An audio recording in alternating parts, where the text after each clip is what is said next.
Lampas sa projection ng Bangko Sentral ng Pilipinas ang naitalang 4.1% inflation rate nitong Marso. May ulat on the spot si Bernadette Reyes. Bernadette? Rafi, bumilis ang pagtaas ng presyo ng mga produkto at serbisyo sa bansa kaya naman naitala sa 4.1% ang inflation rate para sa buwan ng Marso. Gaya ng inaasahan, ang mas mataas na presyo ng mga produktong petrolyo gaya ng diesel at gasolina ang ilan sa mga pangunahing nag-ambag sa mas mataas na inflation rate. 59.5% sa diesel, 27.3% naman sa gasolina. Dahil gumagamit ng petrolyo sa pagbiyahe ng mga pagkain, tumaas rin ang presyo ng bigas. Nag-ambag rin sa mas mataas na inflation ang mataas na presyo ng kuryente at LPG. Mas mataas rin ang inflation para sa bottom 30% o yung pinakamahihirap sa bansa na nakapagtala ng 4.2% na inflation. Maging sa mga lugar sa labas ng Metro Manila, diesel at gasolina rin ang pangunahing dahilan ng pagbilis ng inflation. Ang 4.1% na inflation rate ang pinakamataas mula noong July 2024 kung kailan naitala sa 4.4% ang inflation rate. Lampas din ito sa projection ng Bangko Sentral ng Pilipinas na 3.1% hanggang 3.9% inflation rate nitong Marso. Sabi ng BSP, patuloy itong magbabantay sa mga nangyayari sa gitnang silangan at epekto nito sa ekonomiya ng Pilipinas. Pakinggan natin ang bahagi ng pahayag kanina ni Yusek Dennis Claire Mapa. Yung direction niya sa ngayon is that it will continue to increase. We hope that it will be shorter, depende sa development. Yung increase niya overall, malalaman natin doon sa report natin. Rafi, dahil sa mataas na presyo ng mga bilihin, marami ang pumila dito sa Kadiwa Center sa Bureau of Animal Industry para bumili ng benteng bigas. Pero kaninang alas 8 na umaga ay humaba po ang pila dahil nagkasabay-sabay yung mga walk-ins at yung mga nagpa-online appointment. Payo ng Department of Agriculture ay gamitin yung kanilang appointment system para masiguro na meron silang mabibiling benteng bigas dahil limitado lamang ang kanilang mga ibinebentang benteng bigas kada araw. Dito sa Bureau of Animal Industry, bukas itong Kadiwa Center mula Lunes hanggang Biyernes, alas 6 ng umaga hanggang alas 2 ng hapon. Rafi? Maraming salamat, Bernadette Reyes. Kaugnay naman po sa pagbibenta ng 20 piso kada kilong bigas at iba pang issue. Makakapanayan po natin si Department of Agriculture Assistant Secretary Genevieve Guevara. Magandang umaga po at welcome sa Balitang Hali. Magandang umaga po, Ma'am Connie, at sa inyong mga tagapakinig at tagapanood. Magandang tanghali po sa ating lahat. Yes, Asek, nagkaroon ng issue sa pila ng benteng bigas kahapon dahil po may online appointment na raw po pala. Kailan po nagsimula yung online appointment at papaano naman daw yung hindi maalam sa bagong teknolohiya tulad po ng ilang seniors na nagalit nga yung iba kahapon? Ma'am Connie, gusto ko lang pong bigyan sana ng konteksto kung bakit po kinailangan natin gumawa ng online appointment system. Kung maalala niyo po, nung kami po ay nagsisimula pa lang magbenta nitong P20 nitong nakaraang taon, yung bumibili po, lalo na po dito sa DA main office dito sa Quezon City, nasa 200 to 300 lang po kada araw. Opo. So hindi po natin masyadong kailangan pa ng pagkontrol ng pila. Nito pong pumasok ang March, napansin po namin naging 500 na po kada araw. At ngayon nga po 1,000 na ang ginagawa nating cut-off. Although talaga pong medyo hirap po talaga tayo with the resources that we have. 6 a.m. to 2 p.m. lang po kasi ating oras ng bukas dahil nga po marami po tayong kailangang iprepara bago po natin maibenta yung tag 10 kilo ng tag 20 sa ating mga kababayan. So, kinailangan po natin dahil nakita po natin yung pila ay umaabot po. Yung mga tao pumipila as early as 7 p.m. ng gabi para lang po bili sila ng kinabukasan. So, sabi po namin, kailangan po makontrol natin dahil hindi ho natin sagot kasi at syempre parang nagiging responsibilidad na rin natin kung may mangyari man po sa pipila po. So ito pong appointment system, nag-announce po tayo sa ating last week po, nag-announce po kami na meron kaming ipapa-implement sa amin namin sa mga pumipila na appointment system para pong pag kayo ay nag-appointment din sa NBI or kaya po sa passport, meron kayong oras na sasabihin na kayo ay pupunta. Para nga po maiwasan na po yung pagpila ng sobrang aga. Yun nga lang po, nitong Monday nga po, alam naman natin, galing po tayo sa napakahabang bakasyon, ano po, dahil nag-Holy Week. Nagkaroon lang po tayo ng konting hindi pagkakaintindihan dahil po akala nila hindi na pwede yung ma-walk-in. Inalaw pa rin naman po natin yung mga walk-in. Yun nga lang po ay nilimitahan na natin dahil nga po gusto natin ay kumbaga makita nila kung ano yung kagandahan nitong appointment system para nga po mas madali po yung proseso para sa kanila. Hindi ho nila kailangang magantay ng buong hapon, Opo. para lang po nila. Maganda naman ho talaga na may appointment, sabi nyo nga para hindi na rin sila mag-antay. Pero kung sakali nga ho mag-walk-in, ilan po ba yung pagbibigyan lang? At papaano ho natin i-address? Siguro na makaskade sa lahat, kahit sa mga seniors na hindi humaalam sa technology.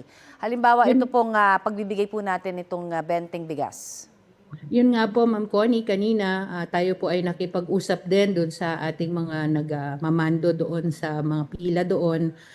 Magdadagdag din ng pwede mag-walk-in at assist po natin sila kung paano po sila pwedeng mag-online dahil meron po tayong tao doon na kumakausap sa ating mga kasamahan doon at nagpadagdag na nga po tayo ng mga chairs para hindi po sila nakaharang din dahil nga po yung pinag-stayan nila ay sidewalk po yun, public place po yan. Dapat hindi po tayo nakatambay o nandun dahil nakaka-inconvenience din po siya. Pero yun po, yung ginagawa po natin ngayon doon sa mga walk-in ay nag-aalaw po pa rin tayo ng walk-in ngayon. Pero binibigyan pa rin po natin ng priority yung mga may online appointment at yun po, tinutulungan po natin sila para paano nila matutunan yung pag-online para po sa susunod ay hindi na po sila mag-walk-in. Opo. Yung bang mga senior daw po pwedeng meron silang special lane, kumbaga, para sa mga senior? Yung po yung patuloy na pinag-aralan kasi nga po, marami po talaga sa mga nakapila, mapansin nyo po, talaga mga senior po sila, halos majority po ng nakapila ay mga senior. Yung iba naman po marunong naman pong mag-online. So nakita ko po naman kanina tinatanong ko nga marunong naman daw sila. Pero of course, meron pong mga iba na kailangan po assistance. Yun po yung pinagtatrabahuan po natin para makapag-provide po tayo ng assistance. Para po naman sa kanila yan Para po mas madali na sa sunod po yung kanilang po. Kamusta naman ho ang supply ng presyo po ng bigas sa palengke? Nakikita po bang tataas din ang presyo nito kasunod po ng pagtaas ng presyo ng diesel at fertilizer? Yung pong sa bigas po, meron po, dahil nga po dun sa pagsabi nga po ng Pangulo nung sa 50 pesos po na price ceiling para po sa mga imported na bigas, nakikita po natin may pagbaba po tayo nakikita sa presyo ng imported na bigas. Although po yung sa iba, nakikita po natin meron pa ring slight increase so yan po yung talagang tinitignan natin at pinomonitor talaga para po mag-comply dahil alam naman natin pag price ceiling yan po ay may kaukulang parusa po yan pag sa hindi compliance. Sa local naman po nakikita rin po tayo mga 2 to 3% increase sa prevailing prices. And we're hoping sana and of course, ang Department of Agriculture naman po ay naghahanda nga po for all possible contingencies and measures para po talagang ma-ensure natin na hindi po ganun magiging mataas ang presyo, lalo na po sa mga pangunahing bilihin. Yung isa ho sa mga nirereklamo ng mga magsasaka, syempre yung sa fertilizer. Na alam po natin 13% ay nanggagaling po sa Strait of Hormuz, kung saan sarado nga po ngayon. Pero ano ho ba ang ating update doon? At papaano ho ba kaya maiibsan daw yung kanilang mataas na fertilizer para po sa ating tuloy-tuloy na produksyon para sa ating mga anihan po? Ma'am Connie, kung yun yung pong nakikita ngayon, of course, sa pangunguna po ng ating presidente, si Presidente Bongbong Marcos, nagkaroon po sila yung sa uplift nga po. Kasama din yung Department of Agriculture at meron din po kami ngayon na risk, contingency committee ngayon, kung saan po tinignan po natin lahat ng datos, lahat po ng pwedeng measures para po ma-alleviate natin yung possible na, nakita na nga natin na may pagtaas na po talaga sa presyo ng fertilizer. At ngayon po, dinidiscuss talaga natin yung mga pwede nating maibigay na tulong at suporta, lalo na po sa ating mga magsasaka para po yung planting intention hindi ho maapektuhan. Kasama na po dyan, of course, yung mga fuel subsidies, farm input, at sa mga ayuda po, lalo-lalo na po sa ating mga maliliit na farmers. Bilang alternatibo po, may mga isinusulong din ng UPLB ng mga professors po doon na sana gamitin daw yung kanilang produkto no, na naimbento na local na po pwedeng ma-supply po sa atin. Open ho ba ang DA dyan sa BioN? Ay, opo, very much open po tayo. We need all the help we can get, kumbaga, dahil po, of course, we're in an energy crisis. So hindi ho natin i-shun away or ipipigilan po lahat ng mga suggestion, lalo na po kung ito ay talaga nakakatulong po para tuloy-tuloy po, lalo na for the food security na kailangan po ng bansa natin. Marami pong salamat sa inyo pong binigay sa aming oras at impormasyon, ma'am. Thank you. Maraming salamat po. Yan po naman si Agriculture Assistant Secretary Genevieve Guevara. Patay sa pamamaril sa Caloocan ng isang lalaki at kanyang misis dahil umano sa away sa lupa. Arestado ang suspect na iginiit na nagkaagawan daw sila ng baril ng mga biktima. Balitang hatid ni EJ Gomez. Dugo ang nakahandusay ang 45 taong gulang na lalaki at 50 taong gulang na asawa niya sa Barangay 167 Liano, Caloocan nang data ng mga otoridad hapon nitong linggo. Ayon sa pulisya, pinagbabarilang dalawa ng isang lalaking nakaaway nila dahil sa lupa. Nag-aaway-away po sila doon sa mga parcel ng lands po roon. Itong excess lot na to is mga rights land to. And yung suspect natin is accordingly is presidente ng Homeowners Association po. Parang gustong kunin yung lupa ng mga biktima. At doon nga po sila nagkaroon ng sagutan at pinagbabaril niya po yung mag-asawa po. Bago yan, narinig sa CCTV ang ilang putok ng baril at sigawan ng mga tao sa lugar.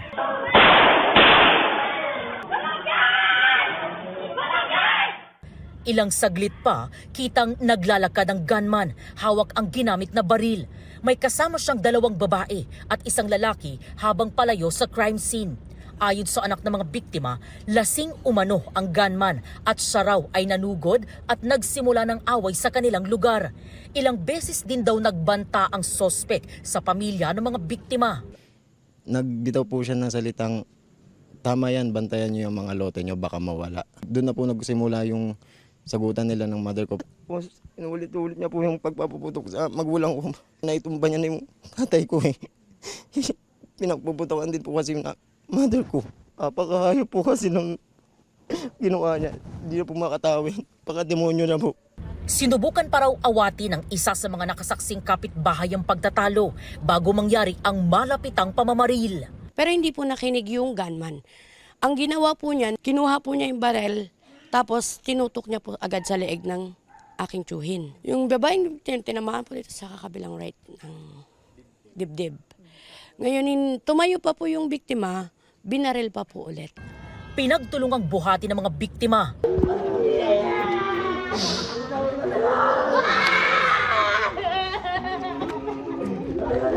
Sa follow-up operation ng Caloocan Police, naaresto ang 64 anyos na sospek. Na-recover sa kanya ang 45 caliber pistol at ginamit na motorsiklo sa pagtakas. Ayon sa sospek, kasama niya ang kanyang sekretary, kapatid na lalaki at asawa niya ng maganapang krimen. Mariing itinanggi ng sospek ang pamamaril. Nagkaagawan daw sila ng baril ng mga biktima. Hindi rin daw siya lasing at wala rin umano siyang inaagaw na lupa sa mga biktima. Hindi ko inagaw yun dahil akong presidente nila. Sila itong benta ng rights. Yung tao ngayon, nahablot yung baril sa bewang ko, nagagawa kaming ganun. Unang putok, tumama sa babae. Nakakalungkot mong isipin, talagang sobrang nagdaramdam ko rin dahil buhay yun nawala. Sa custodial facility ng Caloocan Police nakadetain ang sospek na nakaharap sa reklamong 2 counts of murder. EJ Gomez, nagbabalita para sa GMA News. Ilan pang personalidad ang ipinatatawag ng House Justice Committee para sa pagdinig dito sa impeachment complaints laban kay Vice President Sara Duterte. May ulat on the spot si Tina Pangaliban Perez. Tina? Kung pinasabina ng House Committee on Justice ang isang state auditor ng Commission on Audit at ang commissioner ng Bureau of Internal Revenue para sa hearing ng komite sa April 14 kaugnay ng impeachment complaints laban kay Vice President Sara Duterte. Sa subpoena ad testificandum et luces tecum na ipinadala kay COA State Auditor 5, Attorney Gloria Camora, pinasusumite rin ang mga dokumentong isinumite sa COA ng Office of the Vice President at Department of Education kaugnay ng paggamit ng confidential funds. Kasama rito ang mga check at voucher transaction mula December 22 o 2022 hanggang July 2023, liquidation reports at sworn certification ng mga kaukulang opisyal. Magugunit ang kasama sa mga naungkat na dokumento ng Kamara noong 19th Congress kaugnay sa confidential funds ang mga acknowledgement receipt na pinirmahan ng mga individual na walang birth, marriage o death certificate gaya ni na Mary Grace Piatos, Milky Secuya at Kokoy Villamin. Sa subpoena ad testificandum et luces tecum naman na ipinadala kay BIR Commissioner Attorney Charlito Martin Mendoza, pinasusumite rin sa kanya mga tax records ni VP Duterte, kanyang asawang si Attorney Manasseh Carpio, at iba't ibang negosyo. Kabilang dito ang annual income tax returns ni VP Duterte at ni Carpio mula 2007 hanggang 2025. Kabilang sa iba pang pinadala ng subpoena ng komite para humarap sa April 14 hearing ay sina Ombudsman Jesus Crispin Remulla para sa mga SAL ng BICE, Ramil Madriaga na nagpakilalang dating aide at bagman ng BICE para sa kanyang affidavit at si Attorney Cynthia Viñas Pantonal na nagnotaryo ng affidavit ni Madriaga. Tony? Maraming salamat, Tina Panganiban Perez. Una nang ipinatawag ng House Justice Committee si Ombudsman Jesus Crispin Remulla sa impeachment hearings laban kay Vice President Sara Duterte. Batay sa inisyo na subpoena ng komite para kay Remulla, pinapaharap siya sa komite sa April 14. Pinapadala sa kanya para isumite ang certified true copies ng Statement of Assets, Liabilities and Net Worth o SAL-N ng BICE. Mula 2007 hanggang 2013 at 2016 hanggang 2022 kung kailan nanilbihan siya bilang opisyal sa Davao City. At mula 2022 hanggang 2025 kung kailan siya vice-presidente. Hawak na raw ng ombudsman ng subpoena at sinabing handa silang tumugon dito. Ipinatatawag din ng komite si Ramil Madriaga, ang nagpakilalang security aide noon ng BICE at kanya umunong bagman mula July 2022 hanggang April 2023. Inatasan siyang dalhin ng kanyang affidavit na may petsang November 29, 2025 at iba pang ebidensyang hawak niya laban sa BICE. Natanggap na ni Madriaga ang subpoena. Kasalukuyan siyang nakakulong sa BGMP facility dahil sa kasong kidnapping. Dati nang itinanggi ng kampo ni Duterte na kakilala niya si Madriaga. Ipinatawag din ng komite sa April 14 ang abogado na nagnotaryo sa affidavit ni Madriaga.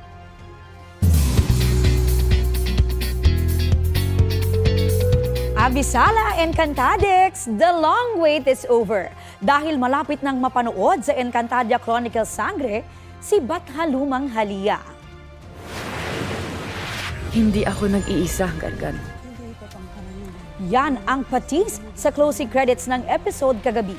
Sa upcoming fight kasi ni Bathalumang Cassiopeia, Solen Yusaf at Bathalang Gargan Tom Rodriguez, nagpahiwatig si Cassiopeia na may kasama siya sa kanyang laban nang mapatingin siya sa 2 buwan na pinangangalagaan ni Halia.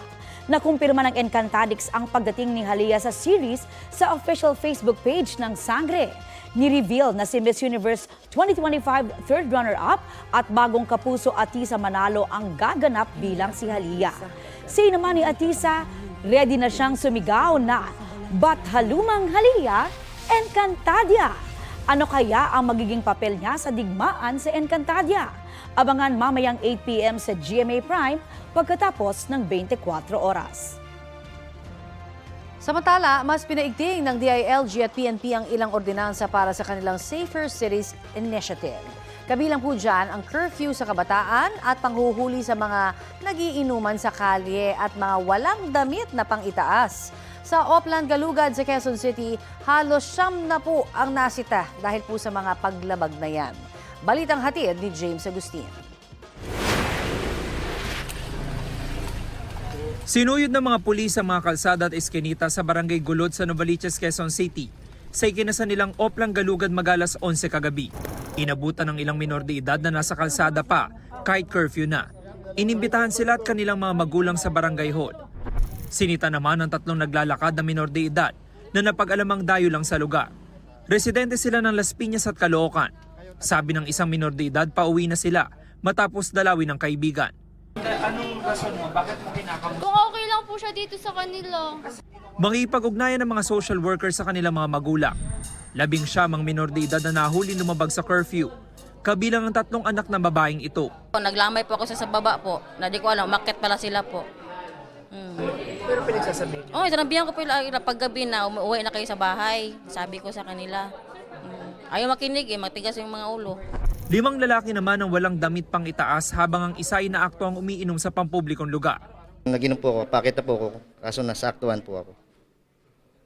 Ano ba okasyon? Wala naman po, pampaantok lang po sa akin.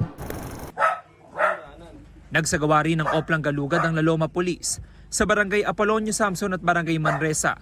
13 lalaki ang naaktuhang walang damit pang itaas. 7 minor de edad ang lumabag sa curfew. 34 naman ang naitalang may paglabag sa batas trapiko. Sa Cubao may ilang lalaki rin ang nahuli dahil walang damit pang itaas. Sa Kabuuan 87 natikitan sa iba't ibang lugar sa lungsod. Dati na nagsasagawa ng oplang galugad ang QCPD. Masihigpitan lang ito kasunod ng utos ng DILG na paigtingin ang pagpapatupad ng curfew sa mga minor de edad. Bawal na rin ang mga nagiinuman sa mga kalsada, mga walang damit pang itaas, at nagbividyoke paglampas ng alas 10 ng gabi. Paigtingin po natin ang ating police visibility, especially during night time. Nandiyan po yung alam namin kung saan yung crime prone areas. Kung pwede po sana makipag-cooperate kayo. Ginagawa naman na po to, but by this time, mas marami po tayong personnel yung dinibote.